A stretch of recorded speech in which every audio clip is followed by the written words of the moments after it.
One has to look at the total experience with a drug or a vaccine over a period of time, not simply what is in the FDA package circular. So are you saying that instead of relying on clinical data, we should just rely on the experience? Well, isn't it true that there's a lot of people out there? In fact, you've said used a lot of adjectives for them today so far, who are out there and say that their experience is that vaccines have caused all kinds of serious adverse reactions. Isn't that precisely what is on section 6.2 of each of those inserts? If your approach is used, why are they not given equal weight? I mean, if that's the way we're going to do science. I'm asking for the clinical data. Science depends on a body of work. It does not depend on any single studies. It depends on repetition, on data that confirm other data. And so you cannot take any single study and rely on that and say that is the truth.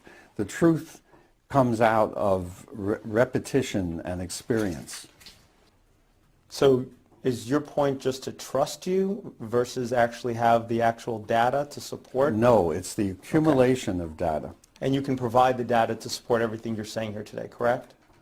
Everything that I'm saying is in this book. You wrote that book?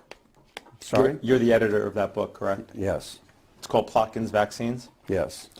Science never completely understands anything, but we know a great deal about how the body responds to vaccines, and that knowledge is growing every day. Of course, we don't completely understand anything, including how the sun works. Do you think there's a safe threshold of how many vaccines can be administered at one time? My answer to that is I don't know. I don't think there's any evidence that the 6 that are currently generally given together is a problem. So I don't know if eventually there's some theoretical threshold. This poor child will have to be tortured with 6 different injections at the same time. And if you would like to put those 6 up at the one visit, at her first visit to get all these immunizations, I'm happy to do that. So 6 vaccines at 2.5 is torture, but a 6-month-old would have to receive, we just counted 1, 2, 3, 4, 5 vaccines, correct? That's not... Sir, So you you're have me talking so about confused hopes? at this point. Your testimony was you think it's torture to do that to a 2.5-year-old to have 6 different injections at once. But I am not aware of any evidence for that yet. Okay.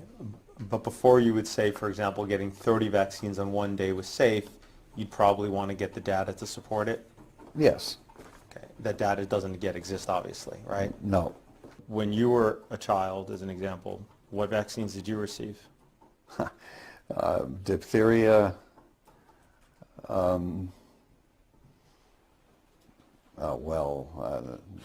in childhood, I think it was probably only diphtheria.